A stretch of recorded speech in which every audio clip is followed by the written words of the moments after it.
All right, so this here is going to be part 2 of my 24-year lesson video. Even though I had a few other people, man, I'd like to concentrate on my the last one that kind of really drove it home, and then a tidbit from just here recently. But my friend Mike Morris, I've known effectively my whole life. He was my dad's friend, and I'd say probably the best friend he ever had. Saved his life probably 3 times over at a time that, helped out myself and my family in such an enormous way, man. It was a thing that I'll never forget. Just got a lot of love for Brother Mike, as my dad called him. Never refused him, man. Great guy. But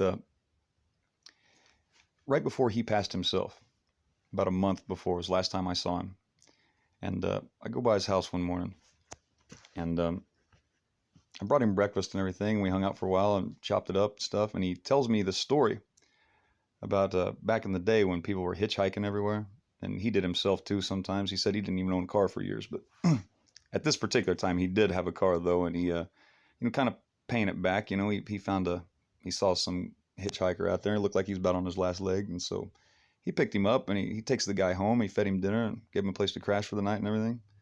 And he said, and when I woke up, man, he said he ran off with my girlfriend. Which, and the thing was, he let out this laugh, the heartiest laugh I ever heard the guy laugh. And at this moment, he had been bedridden for probably 1.5 years. The guy could not get out of bed. He was in bad shape, man. And he had less reason to laugh than anybody I'd ever seen at that moment, But, he had to hold his guts in, man. He was laughing so hard. And, when he said that, it just blew my mind.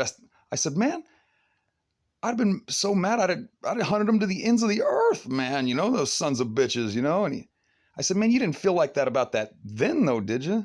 And he goes, oh, yeah, I did. And he does it again. Ah! And he lets out this enormous bellow. He had to hold his guts, and he's laughing so hard, man. I couldn't believe my eyes. I knew what I was witnessing was something of a miracle.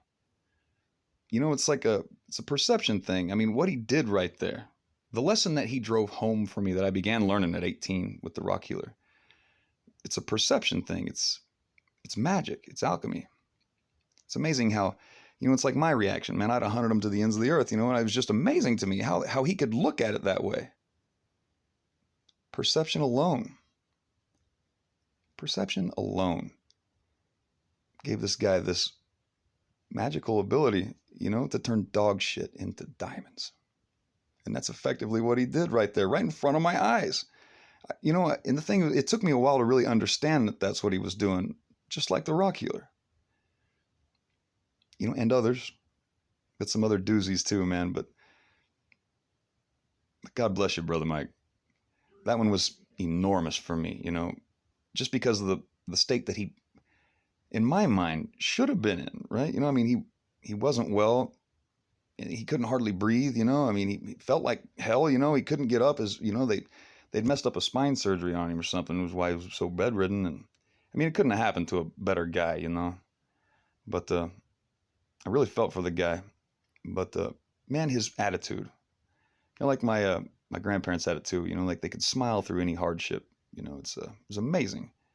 Things that I feel sorry for this next generation, man. They just don't have these old timers around like that, man, that had that kind of thing. Not very often anymore that I had to draw from. But shit into shinola, brother, and dog shit into diamonds. I watched Mike Morris do that right in front of my eyes, man. And every time I think about that, it's like I can't help but do the same. Because every time I think of that memory, I can't help but smile.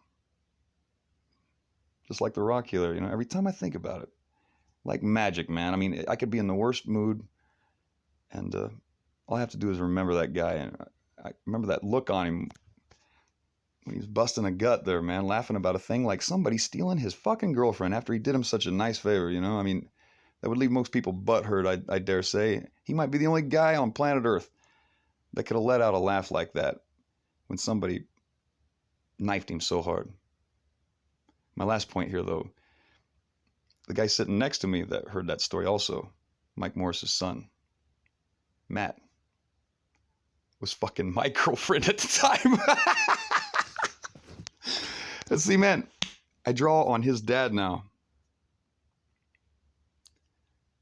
to turn dog shit into diamonds, brother. God bless you, brother Mike.